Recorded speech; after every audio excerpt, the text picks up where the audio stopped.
Other hobbies are billiards, shooting pool, in other words, billiards, all kinds. I've been playing 40 years plus and been in tournaments.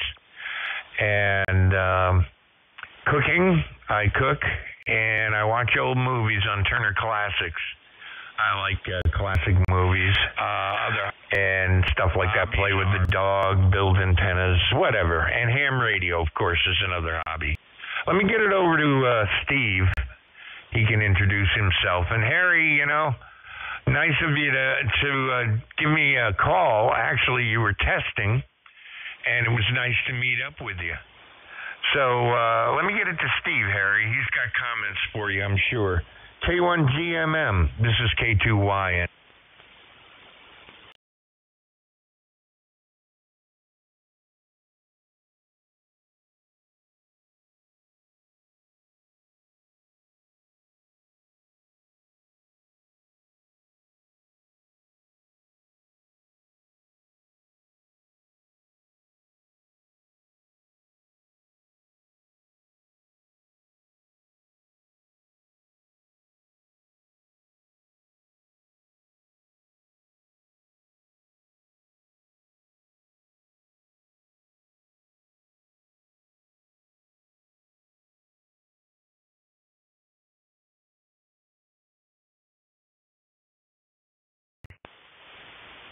Woo-wee.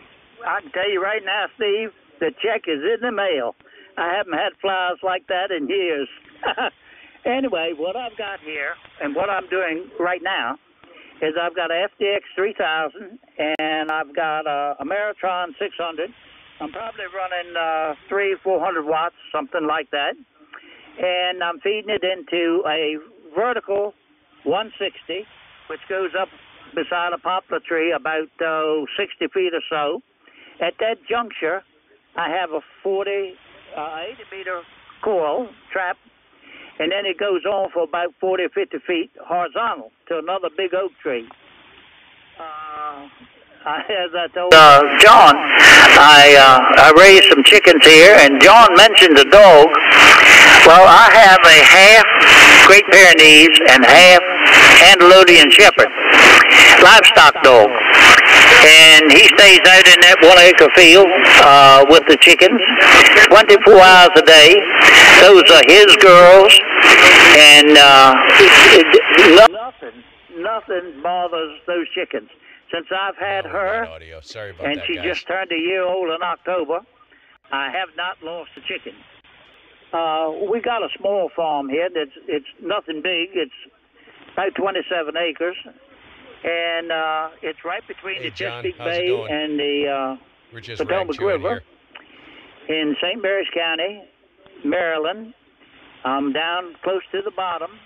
I'm about 60 miles south of D.C., 90 miles south of Baltimore, I guess. And as I told John, there's not much I haven't done. I've pretty well done it all. Didn't say I did it right, but I am an expert on telling you how not to do it, because I've screwed it up. Back to you, Steve. Okay there, Harry. Well, welcome to my world is all I can say. I'm a walking disaster area on 2 legs, so it's working. It doesn't matter how you get there, or it doesn't matter how you get there. It doesn't matter how big of a mess you make in the journey, but how it turns out in the end. That's the way I look at it. I just made 2 trips, you guys. I'm working on an 80-meter high-power magnetic loop, and it's going to take legal limit.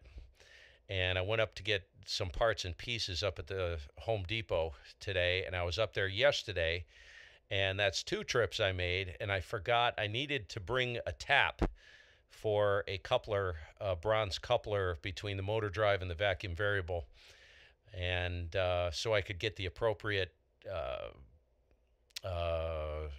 threaded screws that will go into it and couple it to the motor drive. And I screwed up. I forgot the tap. So now I got to make another trip to Manchester tomorrow. So what should have been a fairly straightforward and easy adventure is turning into a big cluster bomb. So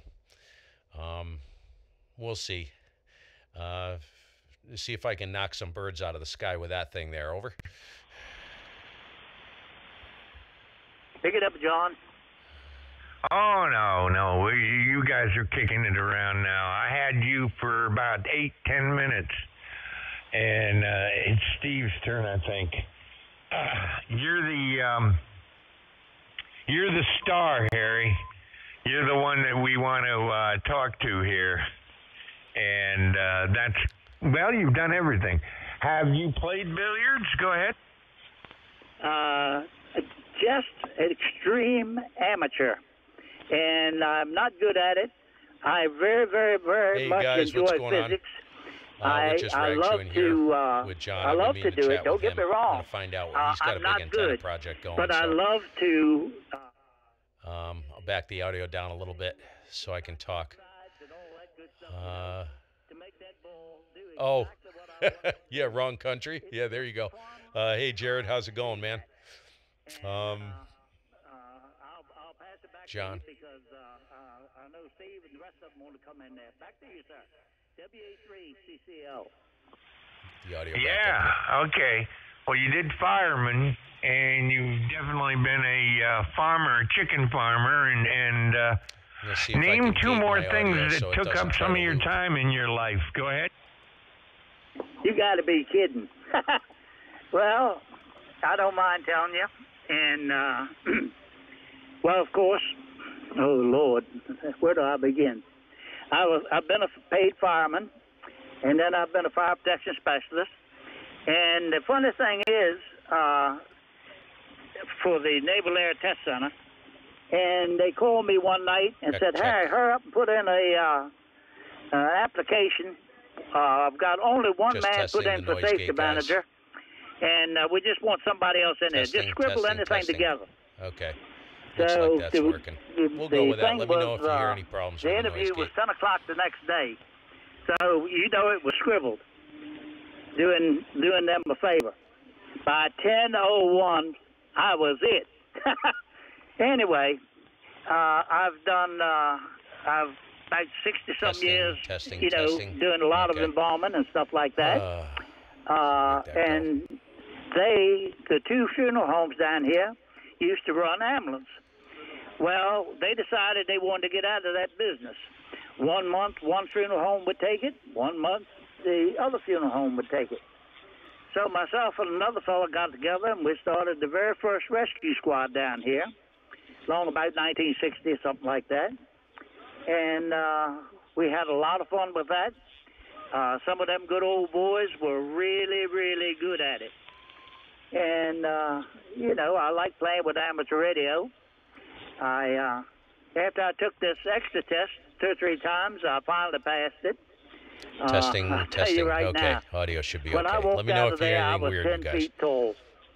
I've done a lot with artificial insemination on cattle, some pigs. I had a semen tank. I had any kind of bull in there you wanted. I could go on and on and on, but that's enough for right now.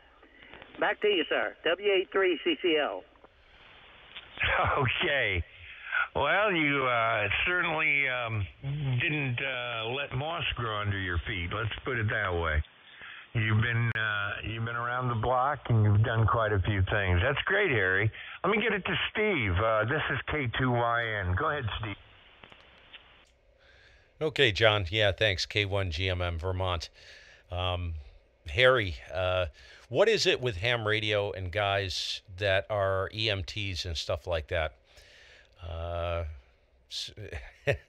You know what goes hand in hand with EMTs is, well, John, you're a big billiards player. I knew that from listening to you for a long time. I grew up with a pool table in the basement. I know I digress. That's what happens when there's so many topics. But let me backtrack for a second. Photographers and musicians. I've never met more photographers and musicians in my life until I got into ham radio. And now I can add billiards to that. And, of course, EMTs. I got a friend in Tennessee. He's in the mountains of Tennessee. Andrew, his name is. That's an EMT, and he's been studying to upgrade to something. I can't remember what it is. But, Yeah, good on your working conditions too, buddy. Uh, it's a good path I have usually, but I suspect it's gonna drop here to John. Sometimes it stretches out going to Europe at around this time, so we'll see. Who knows? I do talk to what's his name, Frankie, WA3RSL. He's down in was he Virginia? John, I meant to ask you, whereabouts in South Carolina are you? I lived in Columbia for about 9 months. This was a long time ago, dude. Back in late 80s. I think it must have been about 1986, 1987 there. Over. Yeah, we're about an hour and 15 minutes, hour and 20 minutes west of Columbia, a little north and definitely west. We're near Greenville, about 6 miles southeast of Greenville. Do you know that town? Oh, yeah. Yeah, I used to come right into Greenville. I used to take 81 when I lived in Connecticut.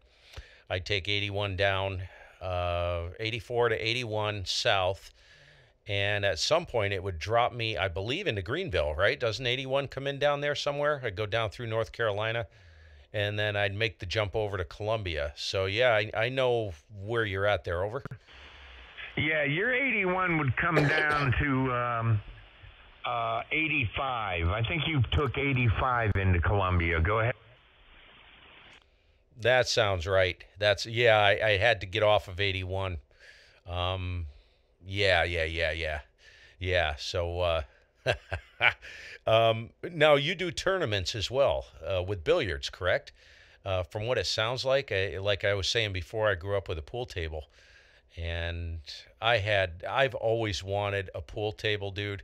You know what is my dream? I'll tell you what my dream is. So I got to ask you: is your shack in the same room as the pool table?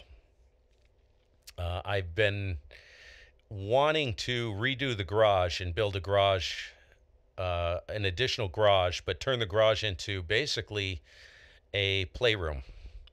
You know, my shack would be in there, pool table, entertainment system, you name it. Just all the comforts of all the things that are important in life, all in one room there. Over. Oh, okay. No. My billiard room is on the first floor, and it is 22 by 16. I have a 4.5 by 9 foot Brunswick Gold Crown tournament table. That's the premier table they used in all the sanctioned tournaments. And I have on that table Simonis 860 tournament felt, Brunswick Centennial tournament balls, K66A cushions, speed cushions, and it's all tournament conditions. I even have a ball polisher, an electric commercial ball polisher. So all conditions are as if new, as if in a tournament. And the radio station is down here in the garage. Right, the garage is huge. Could hold 3 cars. Maybe more. It's got my bench for my electronics lab. It has the radio station. Around the corner on the wall is Jared, the, I'll address the machine Moxon and the bench. Hex in a second there, buddy. And that's where I Hang would on. work on other things Something other interesting. than electronics. I have to tell you. 2 tool chests. Hey, Bob, along how's it another going? wall are all my shelves. Okay, like those metal Jonathan, shelves that good to see you, set man. up, KK7PW, a lot of great call, by the shelving way. and storage cabinets. And we have 2 cars, and I Chuck, still have room hey, for Chuck, a what's Harley happening? if I wanted one. Go ahead. Okay, wow. Why is it that we live so far apart? Because you'd have to change. Well, you'd probably have to put a restraining order on me, because you'd always be having a knock on the door saying, "Hey, man, teach me how to play." Don't want to leave Harry out of the loop here. Harry, go ahead and take it. And by the way, you guys are live streaming to YouTube on the K1GMM YouTube channel. I figured I'd do a live stream here. So there's some animals that have jumped into the chat, and I'll let you go, Harry. Pick it up. And I am going to, one of the guys asked me a question in the chat, and then maybe at some point you can move on to what your what your antenna build is there, John, because I am intrigued. I love antennas. I don't know a lot about them, and I make an awful mess, but hey, you got an open ear on this end. Go ahead, Harry. WA3CCL, K1GMM, over. K1GMM, WA3CCL. I'll tell you, it's fascinating listening to you guys. I need a room stretcher here. My son moved out and Martin, good built to see his you. own house, and I took his bedroom. You'd be amazed at how small a bedroom can get with a lot of equipment. One of these days, I'll tell you all what's in here and so Chuck, forth. you're crack But up. John, go ahead and pick it up and answer Steve's questions, because I'm all ears. Let's see. K2. Now, I wrote that down, and I scribbled it so bad. John, pick it up. WA3CCL. WA3CCL. This is K2YN. Kilo 2 Yankee, November. There you go, Harry. And group. So the antenna is basically a dipole, I call it, a zigzag dipole. Okay? And it's fed with balanced feed line, a hybrid feed line using 450 ohm and heavy duty 300 ohm transmission line, specific lengths that are like a transformer. But let's get back to the dipole elements.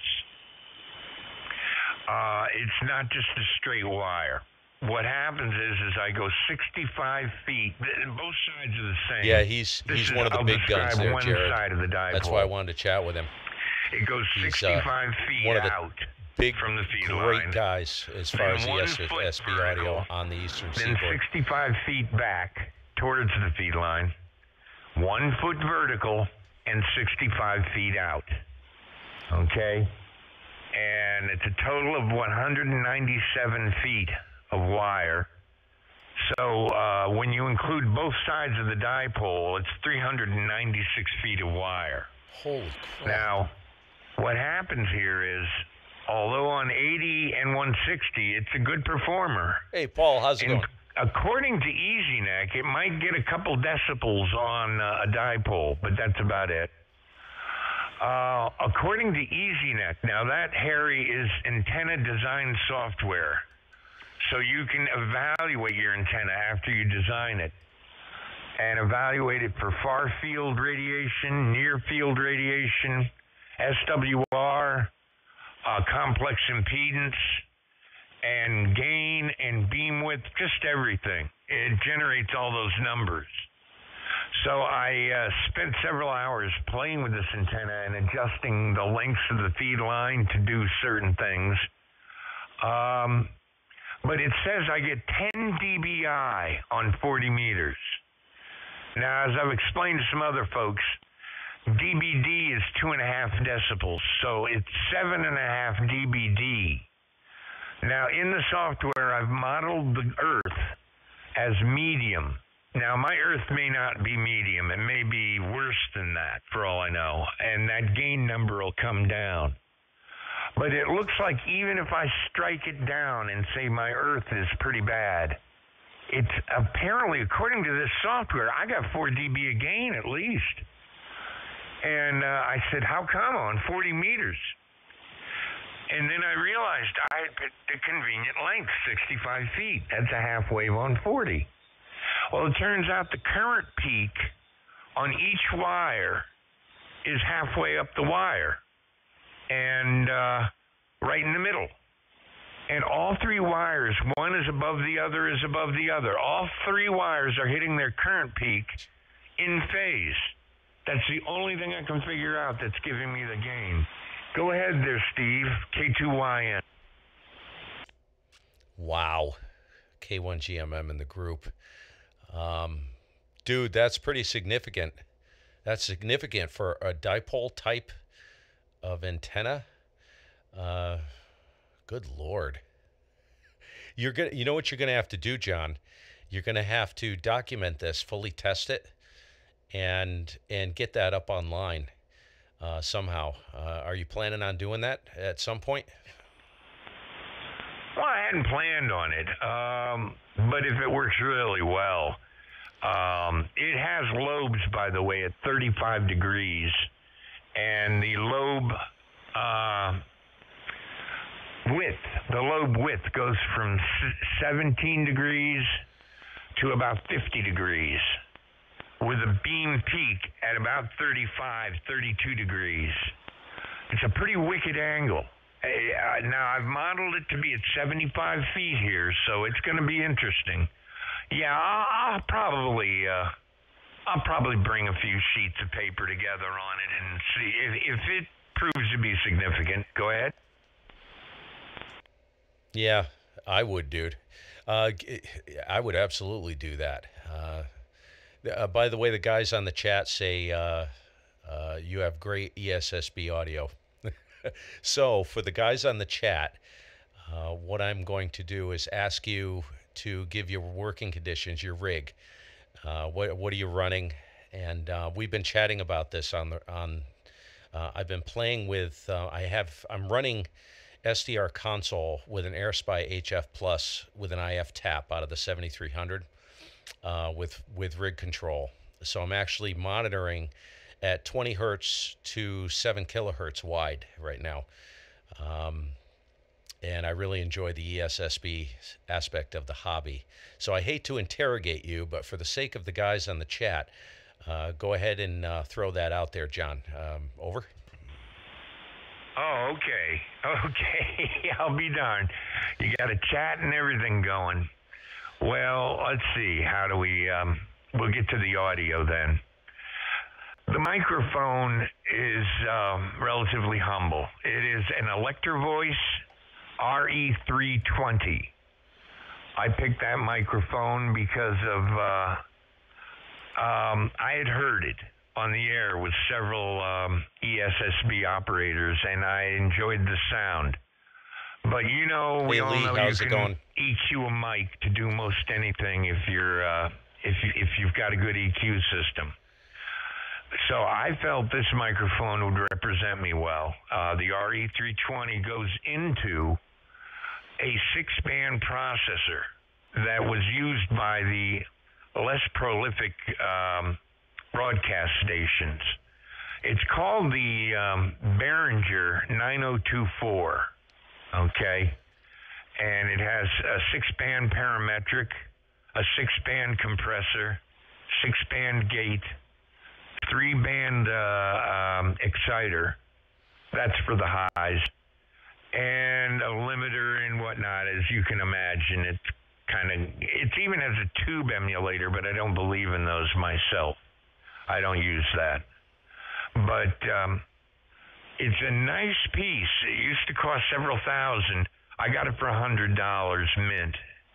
The audio system here is very inexpensive because I bought good equipment from earlier times in the analog domain. It's digital, mind you, two 24-bit processors, but it's from the early days, back from the 1990s. And the next piece in line after I do that EQing and gating and compressing, I don't compress the whole audio spectrum, by the way. I compress a little bit on the high end. Good Lord. From about 1,000 to the top. I think I EQ this to 6 kilohertz, although right now I'm transmitting at 3.5. I can go out as far as I want to. I'm using an Anon 7000. The Anon allows me to go out to 10 kilohertz if I want to. But anyway, the output of the 6-band processor goes into a virtualizer from Behringer, and I don't use it for much. It's an enhancer. It has a kind of an interesting effect on the audio. Had it hanging around here. I bought it for $75. So the heart of it is the Behringer 9024, which was $100, and the Behringer virtualizer was $75. And the final piece, which I think is very important, is the Symmetrix 421M. A lot of people don't know about this piece. It basically is a downward expander, auto leveler, AGC, and output limiter. And that's it. You go, huh? Well, it's the best downward expander I've ever used, and I've been through a lot of them. Robert Mullen, how's it going, man? It's better than the Anand's downward expander, which is kind of sensitive and hard to control. It's very smooth and nice. The AGC, well, I've got one in the Anand that's good too, but I do set this AGC up at the front end before I go into the Anand's audio chain. And we've got a output limiter. And it's a very good limiter. I'm very impressed with this, and I got this piece for $75, mint. So basically, we're looking at $250 worth of equipment, and the output of this equipment goes into the Anand 7000, which has 2 EQs, a post and a pre, a 10-band continuous frequency compressor, a leveler, an AGC, the whole thing again, and a phase rotator, which allows you to adjust your positive and negative going peaks to be symmetrical. And I set those up too. I just adjusted them. I did what I call detailing the audio. No dramatic settings on the internal EQs. The 9024 Behringer's where I did the majority of the EQing. And that's it. The Anand has a system in its audio chain, and they're good rigs for getting a decent sound out of them. That's enough. I have gone on here. Let's get it back to you, Steve, and maybe you hit Harry there. K1GMM. This is K2YN. K2YN, K1GMM. Yeah, wow. The guys in the chat, they're like, wow. You know what you're doing. That's way above my pay grade. That's not a lot of money, though, dude, to invest in that. Really quick, before I put it over to Harry, you can go ahead and put it over to him after you answer this. What would you recommend? Because this is the problem I have. When you start playing with this stuff, things get really wily. Hitting the transceiver, you know, to try and tame the wild beast before it gets into the transceiver. What would you recommend for a really good limiter? Just real bare bones, very fundamental, just to something that doesn't trash the audio, you know, but it'll kind of snap things into shape before you hit the transceiver. Over? Well, I have a bias. This 421M Symmetrix typically goes for $75 on eBay. They were $450 new, and they're out of production, I think. But I always see 3 or 4 of them on eBay, and they're usually mint. They're very rarely used much. Audio equipment actually on eBay usually is in excellent condition, and that's because people buy them and then they put them in a closet. So the 421M is an incredibly good limiter with an excellent downward expander. And most people wouldn't run a downward expander thinking it would affect your audio, but in the 421M, it is transparent. I have never had a downward expander like this. It has a release adjustment and a threshold. That's it. Real easy to set up. And down the chain after the AGC is the output limiter. And it has a wide range, so you'll be able to set it up with no matter what your audio level is. And has a target output level, threshold, and ratio. And I'm telling you, you can get one of these probably $60 to $80, somewhere in there, shipped off eBay. Go ahead. Wow, that's cheap. Yep, I'll have a look at that. I didn't write it down, but this stream is going to render to YouTube, so I'll go back in and grab that. Thanks, John. Much appreciated. Over to you, Harry. Sorry about that, dude. Don't want to leave you out of the loopy-doop. WA3CCL. And how's the weather down there anyways, man? It's just downright fugly up here. It's ugly, ugly, ugly. Cold, snowing this morning. And I'm just hoping I don't have too much frost in the ground yet.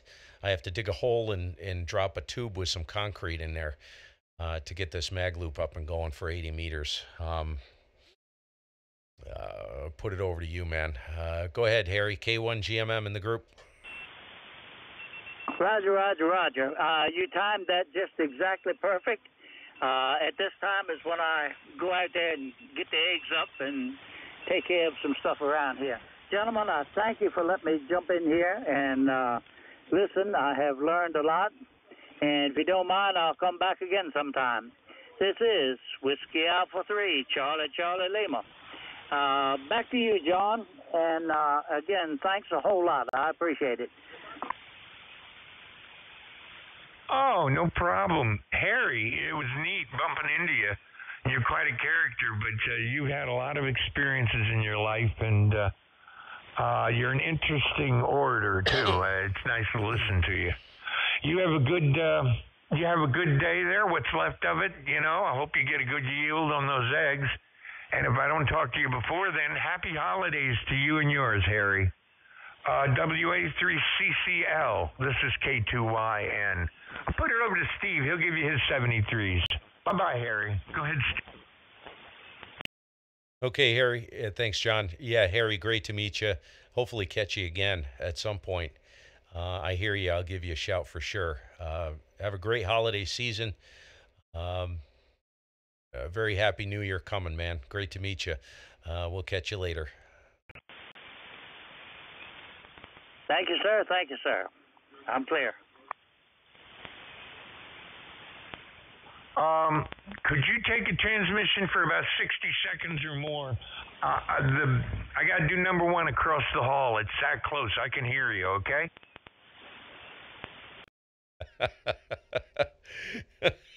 No problem. Yeah, it's a trek for me. Yeah, geez. What else? Oh, John, I was going to ask you, I was doing some tweaking today through a web SDR on 75 meters down in Pennsylvania. I got the hiccups. Oh, gosh. And just wanted to let me know if you hear anything weird going on. I'm not going to go into what I have running here, but I didn't hear any RFI or anything weird going on down when I was listening through the SDR. So, and I recorded it and listened back to it several times and made some tweaks. So let me know if there's something that's a real problem there for you, because I respect your opinion. And I'm not sure what you're monitoring on. Just to let you know, I know, right? Robert on the chat just said, I need a bucket under the table. I need something. I'll tell you what, a pea jar or something like that. Geez, what was I going to mention? He distracted me. I went and looked at I don't like looking at the chat when I'm talking because the guys will throw stuff on there and get me all discombobulated like you just did, Robert. Anyways, John, if you're back, I'll wait for you. K1GMM. You hit the target? Oh, thank God. You know, it's right at the beginning that you got to worry. Then you get true to the mark. We aim to please, so please aim. Okay. I'm telling you. Anyway, oh, by the way, just to tell you, Steve, I went on the there internet, you go, Lee. On eBay, and there are a ton of them. Around $48 is a nice one up in New Jersey. Shipping's $13, so it would be $61 total. And it's a nice looking 421. It's not the M, but that doesn't matter. The 421 or the M are both good units. They do the same thing essentially. Now, I missed just one small part about what you were asking me. because your audio is exceptional. I think it's wonderful. Well, I don't hear any RFI or anything. What were you worried about? Okay, sorry about that. And good afternoon to the other station in there. Name is Steve, Kilo 1 Golf Mike up here just north of Manchester, Vermont. No, I was just asking you if you heard anything weird in there. I was listening through a web SDR in Pennsylvania today. I was doing some tweaking, and it sounded good on my end, at least what I think is good. What I was going to tell you was I love this stuff, man. I come out of the computer, like I told you, I'm listening and controlling through SDR console via IF out and rig control on the 7300. And I don't even use the receiver on the 7300. It's just used for TX. And I have a 30 band EQ that's in between a 120 watt amplifier with two big Sony cabinets on the floor. So needless to say, any of you guys running ESSB type stuff will literally crack the plaster on the walls, and I absolutely love it. I'm streaming right now, so I have a pair of headphones on because the gate, I have the audio in the stream gated in the software. But even though it's gated, it tends to pop in and out, with the speakers running. So I have headphones on, but they're a good pair of headphones. So it's nice to listen to this stuff. I'll put it over to the other station there. I'll put it back to you, John. You can pick him up. And if you don't hear anything weird going on, then cool. I'm good to go. I know, ground loops. You introduce audio gear that was never designed to be in an RF-rich environment. And I have tested it here extensively. I have a field strength meter that I modified. It's very, very sensitive, and I have put the meter around all the equipment here, and there is no RFI in the shack. So that's why I was asking. I just wanted to be sure there. Over. Oh, yeah. RFI comes in through the AC line a lot of times, depending on the location of the antenna and the location of the linear relative to the AC power. So that's another path that I found dangerous with audio equipment. And I typically find you can hear me? That the audio equipment is Jared? happier without Holy the cow. third prong, the ground prong. Yeah, I made some changes to the audio. Adapters on this audio. I made some changes to the audio rack that I'm running. If you look on my QRZ page, you'll see what I'm running. And I'm running the Aphex Oral Exciter with Big Bottom as well. It's out of sight. It's behind the equipment. My cable goes back behind the equipment, of course, plugs into the back of the equipment. And I have a J-type round toroid, a donut toroid on the mic cable, and a second one on the cabling that comes from the equipment to the rig. This is standard operating procedures for me because I worked in an RF-rich environment in New Jersey.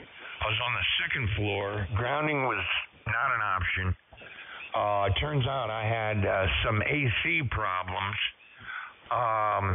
The coax was hot from the antenna. I mean, I had to work with everything to get rid of Jared, RFI. by the way. I appreciate it. And in the beginning, I found that one of the biggest single things that got rid of RFI in audio equipment was going from a 3 to 2 adapter and disconnecting the ground prong connection from the equipment. I've done that. And I can't believe you said that. There were other works. enhancements. I was getting RF on the mic cable. So down here in Simpsonville, South Carolina, I'm... yeah, I think I'm going to stay with the 7300, ground level, Jared. and I have no RFI in the shack or conducted Freaking audio on is the superb AC on line. these radios. Yet when I built the station, I did all the standard operating procedures. I put the toroids in. I put a toroid on the coax coming into the tuner, and one toroid on the computer because this is a PC-operated station, and a toroid on the DC going into the rig. Okay, Paul. So I'm going to sign with these guys pretty quick, total. and I'll address it. There's a bunch of things on the stream you guys hit me with. I have absolutely no problem with RFI, even though I don't think I had any to begin with. Now, you're sounding good. I like your sound. And now I've got Martin in here, KN4DXD. I want to get him in here. And Martin, just a second. There was another station that's been here for the last 4 minutes, and I want to get his call. The other station, go ahead. 88AB. K2YN. Can you hear him, John? K2YN. Gosh, I'm slipping on the name. And NP2G, I heard him up in Pennsylvania. Hello, Ed. Ohio. How you doing? K2YN. Why don't you make a quick introductory transmission for the other folks and send it over to KN4DXD. That's Martin. He gets next. K2YN, K2YN. 88AB. Another dog ate another bone. This is Jim in Central Ohio. Good afternoon, everybody. I'm been sitting here listening for last 20 minutes, half an hour. And when John ran off to take care of some business, I had to get in there and say something. But anyway, I'm just sitting here listening, and I'll turn it to Martin and see how that goes. So I didn't catch your call when John gave it to me, Martin, but this is 88AB. Over to you, okay? I'm guessing you kicked it over to me. Kilo November 4, Delta X-Ray Delta. Good afternoon, John. KD8AB there in Broadview Heights, Ohio. You're sounding good here in Florida this afternoon. John, you're sounding good as usual, and I think it was Steve you were talking to. I recorded some of his audio. He sounds pretty good, so everybody's doing good. Thought I heard Ed in Pennsylvania, too, there. Yeah, you did. Ed, go ahead.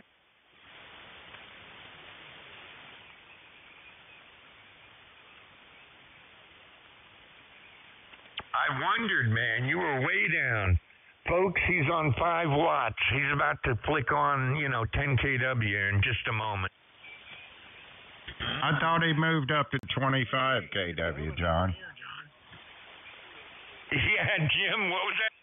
He's booming over here now.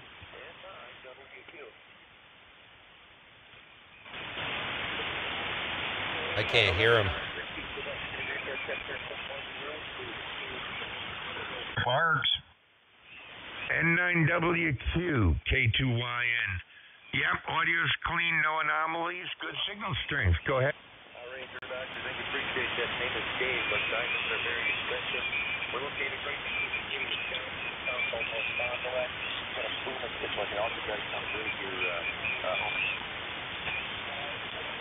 Oh, yeah, you're coming down over S9, no problem. Are you barefooting today? I'm barefooting today. I'm on a vertical antenna, believe it or not, at my work PCA.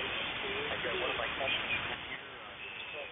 K0KS0D. He wants to say hello to you, fellas. I'm going to give him the microphone. But I'm on the K2YN 570. Over. Oh, okay, that's a classic. Good job, sounds good. Right on frequency, very stable and clean. And your buddy's getting on the mic. Go ahead.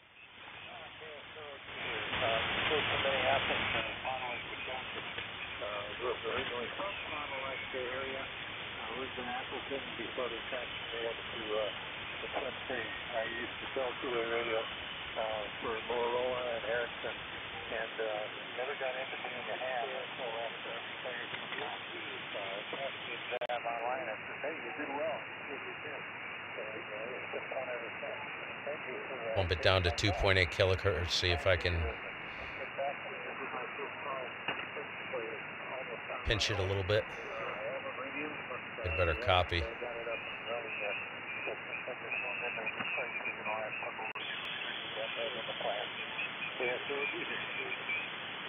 Oh, okay, great. Well, welcome back to Ham Radio. And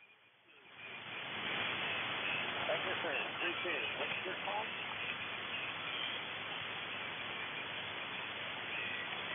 John, your computer crash? Maybe MBKG. Hello, I'm now no longer is on 5 watts. Yeah, I can tell you got your amp on, Ed. Yeah, that sounded like his computer went down. His call sign is K2YN, over. K2YN, affirmative. Roger. This is Kilo November 4, Delta X-Ray Delta, located in north central Florida. Glenn, what's up?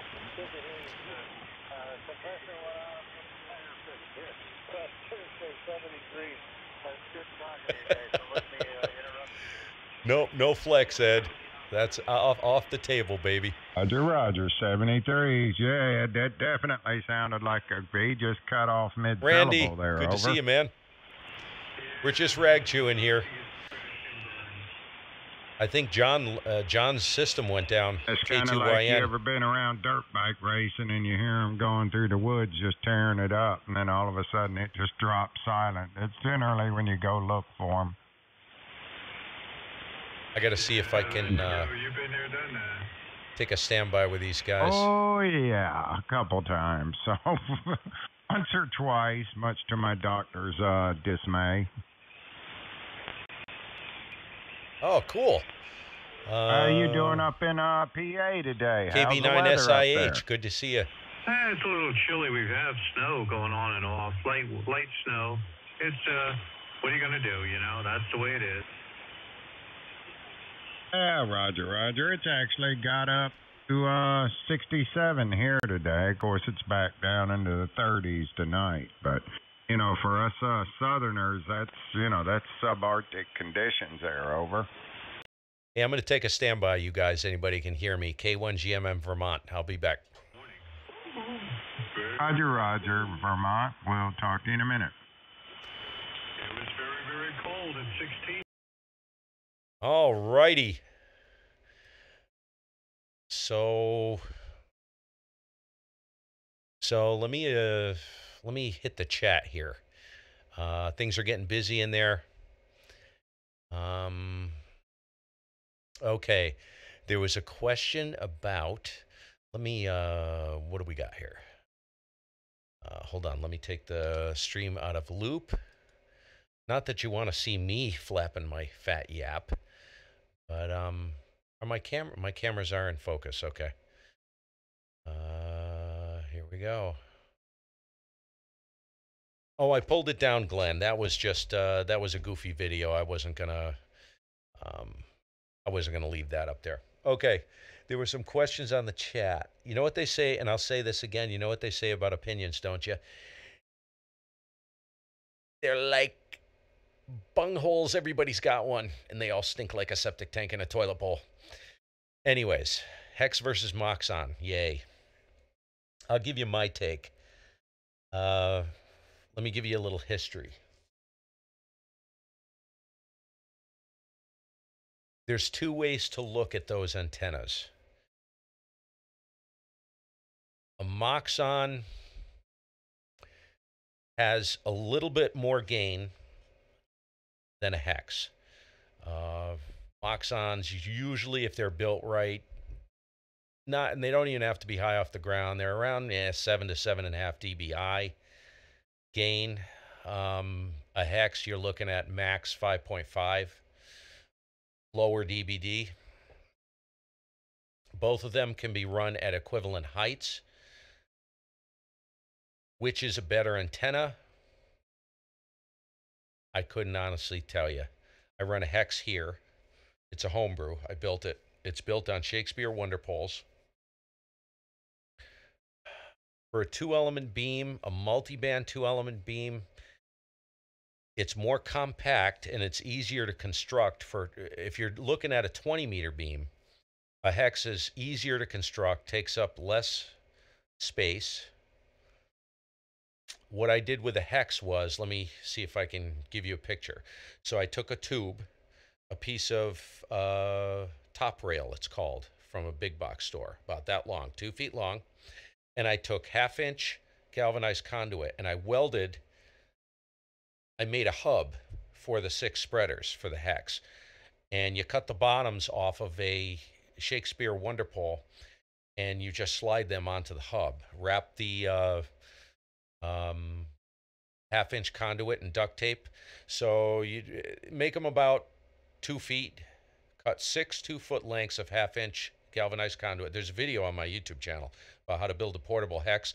The station hex is exactly the same, except I use Shakespeare Wonder Poles for it. Remove the top 2 sections out of the Wonder Poles, and you'll have like perfect spreaders, and they're dirt cheap. What are they, 20 bucks a piece or something like that? You want 20-foot Shakespeare Wonder Poles. I think I got 6 of them for 120 bucks, something like that. And then you take your elements and you stack them on the beam. So, that's how I did the hex. Now, the Moxon, which is a better antenna? Depends on if you're going to multi-band it. If you're going to mono-band it, a Moxon, because it's rectangular, is more complex to build. For 20 meters, it's a big antenna. A hex is very compact because it's hexagonal in shape, and the elements are all, the reflector runs around it, around the circumference. A rectangle is, if you think about it logistically, harder to build for 20 meters. Easy for the shorter wavelengths, but 20, it gets a little weird. So you have to come up with a way to do that. I wanted to do a Moxon, and it was just too complicated. Probably the next antenna I build, they're both very incredibly effective. The Moxon may have a little bit of an edge over the hex, but I don't know. I've been running the hex here for 2 years, and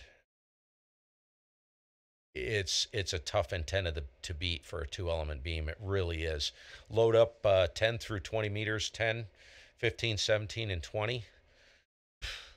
Throw 12 on there too if you want to. I don't mess with 12, so I don't care about that. But great antenna. Nothing more to say about it. That's why they're so popular. And I was very skeptical, as I am about all antennas. Very skeptical. So, does it work? Heck yeah. So,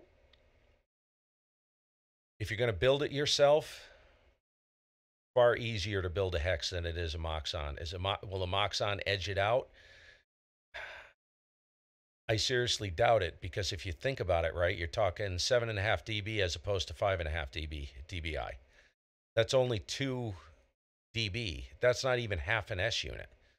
So, yeah, is it worth it? Probably not for the complexity of the build. Here's where the Moxon comes into its own.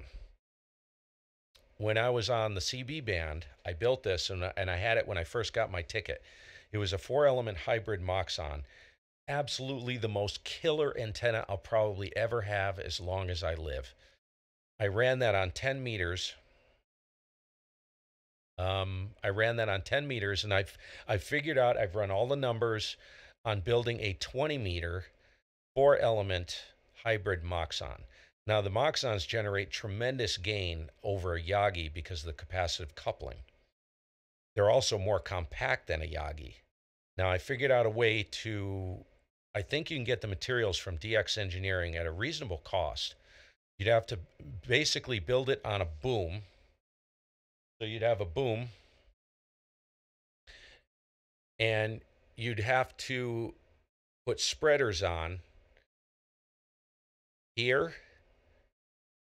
Let's see, was I going to build it with 3 spreaders?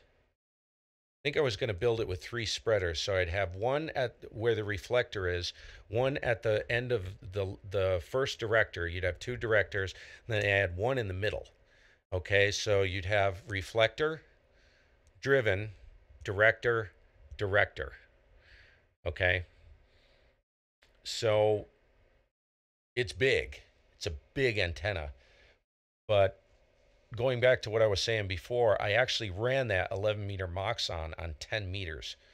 It was incredibly broadbanded. I had 1.5 to 1 or less. I used 10 gauge wire, 1.5 to 1 or less from, let me think about this, 26,850 through 28,4. No, 28. Yes. 28. Yes, 28.4. Uh, think about that. That's 26, 27. That's like, well, that's what? 1.6 megs of bandwidth. 1.6 megahertz of 1.5 to 1 or less of bandwidth. That thing was a monster. I would consistently work. I only had 70 watts. When I first got my ticket, I was on 10 meters. And I would consistently work stations running 5 to 700 watts on massive multi-element monobanders on 10 meters. And I would hit them as hard on 70 watts as they'd hit me on 700. I kid you not. That, and if you could build one for 20 meters, I'm telling you, you'd own people on that thing. Just wicked. Just wicked. That's I'd like to be able to build it. But yeah, it's a big dog. It's a big sucker. But the gain, I don't even know what the estimated gain on that would be. Probably 10, 11, 12, 13 dBi. I'm not kidding. That's how bodacious that thing was as far as signal. Absolutely an absolute weapon. So, you know, and you'll read a lot online about Moxons. You know, you don't really gain anything by adding directors. Bull crap, you don't. You do. Trust me, you do. Okay. There were a couple other things that you guys asked me. Go back in the chat.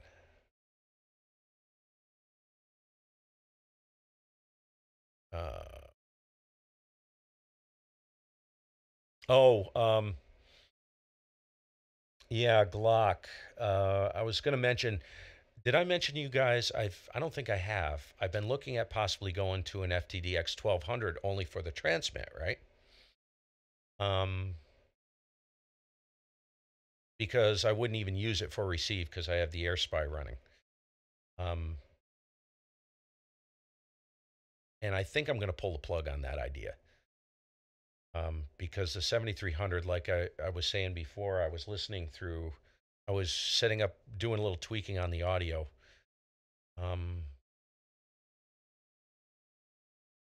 Tweaking on the audio to get the audio kind of where it still needs a little bit more. Through a web SDR in Pennsylvania today. And geez, dude, you know, running 3 kilohertz wide, I don't know if I'll get any better than what I got right now. I'm at 2.9 wide. And I know for a fact it's passing audio from about 60 hertz to about 4 kilohertz. I'll probably gain a little bit on the top end by stretching out, let's say, to 3.2, 3.3, 3.5 wide. But the problem is the audio on these 7300s is so superb to begin with. I don't really know how much better it would be by going to a different rig. I think the only difference I would see, this is just what I'm thinking, I don't know this for a fact, would be is if I was actually able to run 4 kilohertz wide. So, excuse me. So, the Flex. Basically what happened. So you don't know what happened with the Flex there? So the Flex, I pulled the plug on the Flex because I had an issue with customer service or lack thereof. I'm not going to rehash it, but I got an email from Flex. It was supposed to ship on Tuesday. I got an email Wednesday afternoon saying they were boxing it up, but there was a gash in the front of the set, in the front of the radio.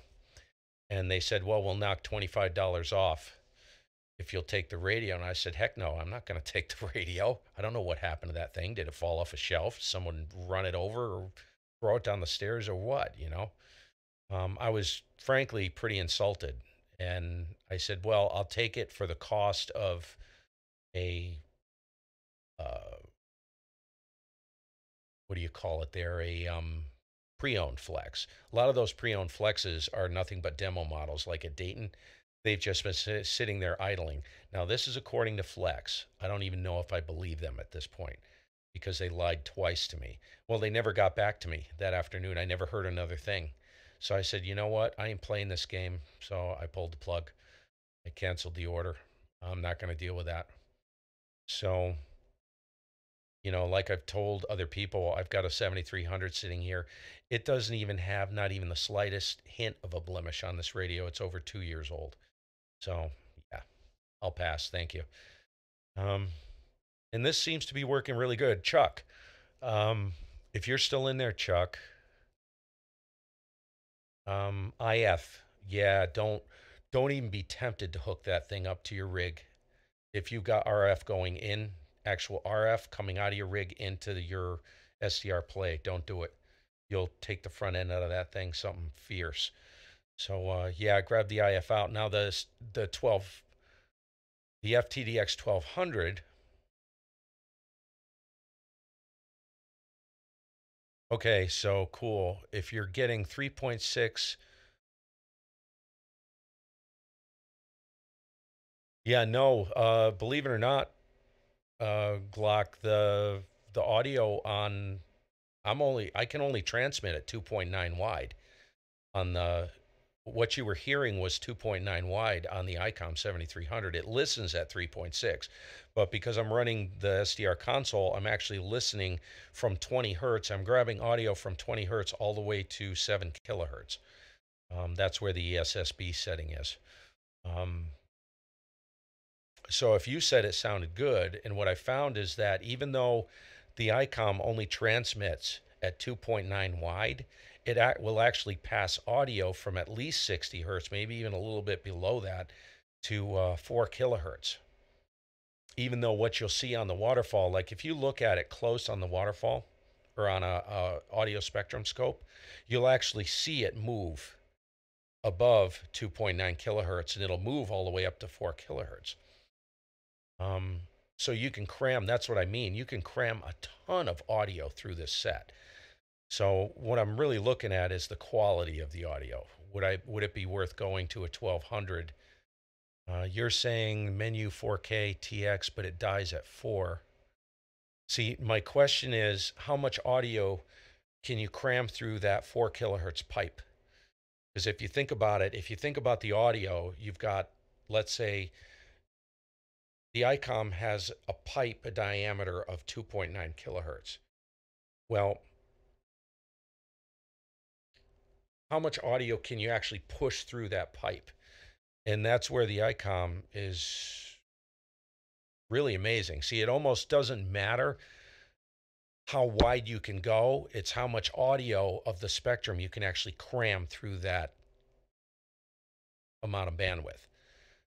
That's where ICOM is amazing with that. But I think a 1200, I think you could probably see, for an example, right? If the Yaesu 1200 passes at 4 kilohertz wide, won't pass any audio above 4 kilohertz, and it won't pass any audio below 60 hertz, I can already do that at 2.9 kilohertz wide with the ICOM. So what's the point of going to the Yaesu? That's my point. You guys kind of get that? I'm hoping you understand that.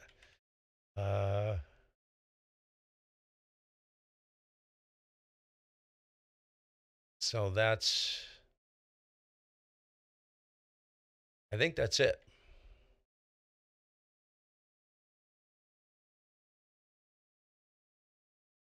So anyways, yeah, those big Kenwoods, man, they are rulers and kings, aren't they?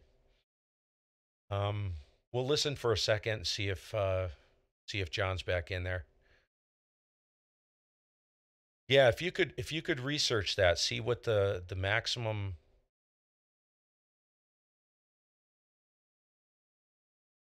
Anthony, SDR console, what you can do is here. Let me pull up the screen. I'll show you. So let me get the screen online. This is what I did. This is cool, man, about SDR console. You can have like a whole horde of filter widths in here. So we got? What do we got? Wrong one. Okay, SDR console. So if you look, so if you look right here, left-hand side where the mouse is, you see this right here, ESSB? That's a filter width I created, okay? You guys are going to love this. This is why this is so cool for ESSB.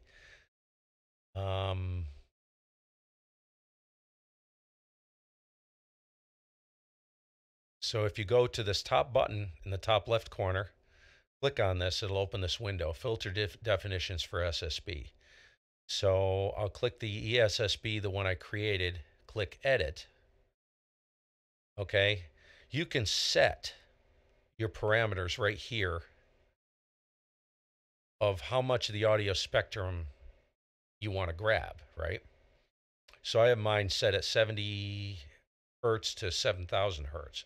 Now I could go more, but there's really no point. What the heck, I'll change it to 10,000.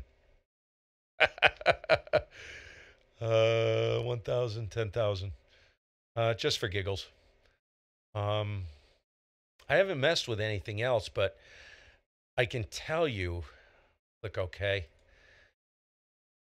I can tell you that there is so much audio coming through on these guys running these Anons that it's actually scary. Because when I first lit the sound system up in here, it actually made me nervous because it started to mess with my guts. It actually shook my guts. Oh, I see what you're saying. I see what you're saying, Anthony. So let's get back in here. So walk me through this. Oh, I understand what you're saying. Yes, but you can't think of this. You can't think of the 4 kilohertz. You can't think of the 4 kilohertz as the audio spectrum. See, I'm referring to two completely different things, totally different things. If you look at this graph, you have 0 kilohertz to 4 kilohertz, right? And then you have minus 4 kilohertz. What I'm talking about is the amount of audio that you can cram through it. So theoretically, right, if that were true, I'll just give you an example. If I was only limited to 4 kilohertz of bandwidth as far as audio spectrum, I can take my EQ and I can roll off, let's say,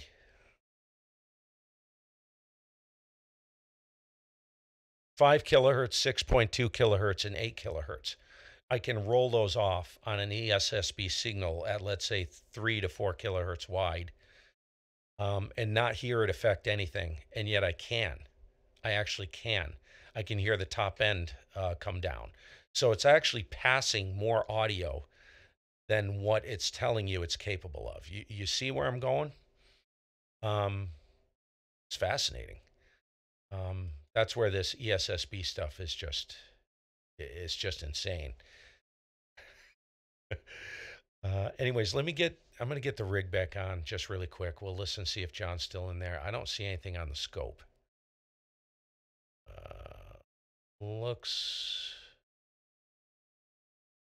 Oh, there is somebody there. Okay. We'll get it back on and I'll give a listen. I'll sign off with John there if he's immediately like I do. It would have to cool down.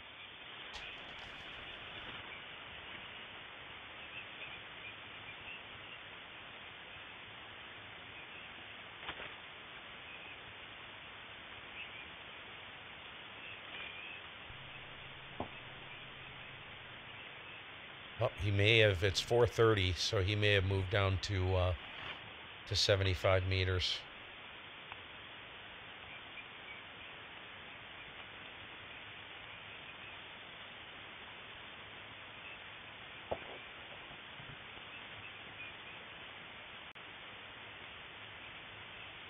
Okay, looks like everybody's gone. All right, you guys, I'm out of here. I will catch you later.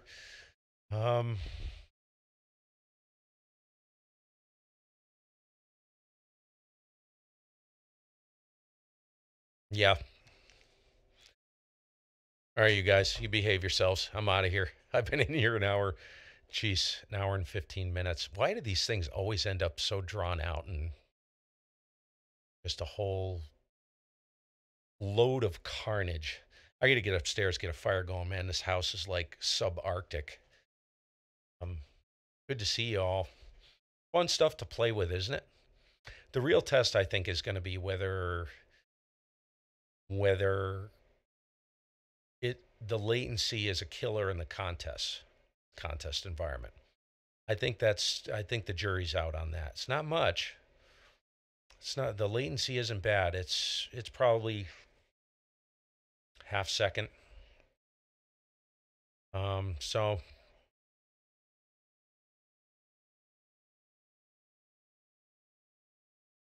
oh, he is in there. All right. I'm going to sign off with him. One of those files is sysmain.dll.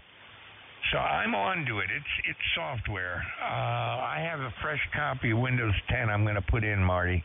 I've had it. I'm going to delete everything and just put a fresh copy in. Go ahead. Yeah. I was just thinking maybe like if you pull out a memory stick, one stick at a time, see if that goes away. Or maybe just do a total. Yeah, 7-3, you guys. We'll catch you later. It's fun. I appreciate you guys but problem checking is, in, man. I'm coming from a copy of Windows that was already on it. I think I had the problem before. Just to let you know,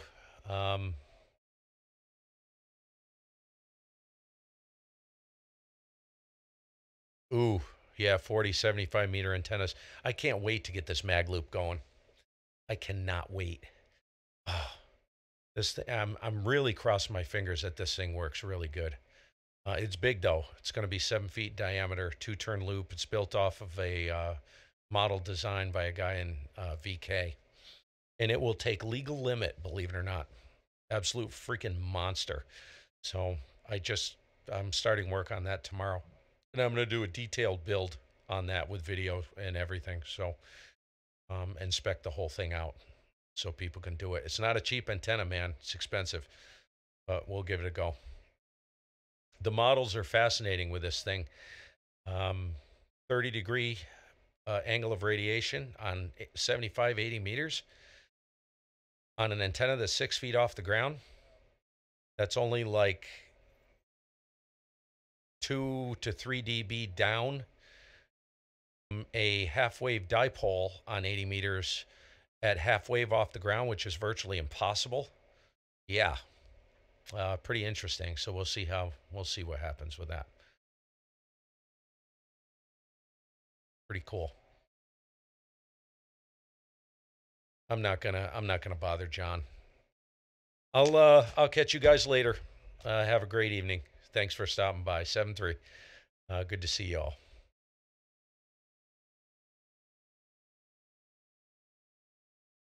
Of the events that occur, the failures, the errors that come up in the error log are all drivers, okay, and .dll files. And I also ran SFC scan now, and it said you got corrupt files and we couldn't repair them. I got to hang on to those pieces of information. Yeah, I can only think of one person that could help you, John. That would be Dave. Yeah, but even he can only go so far. I have to do hands-on here. I'm going to be off the air probably today and delete. Just get rid of everything and put a fresh copy in. I have a fresh copy here. I actually have. I found it.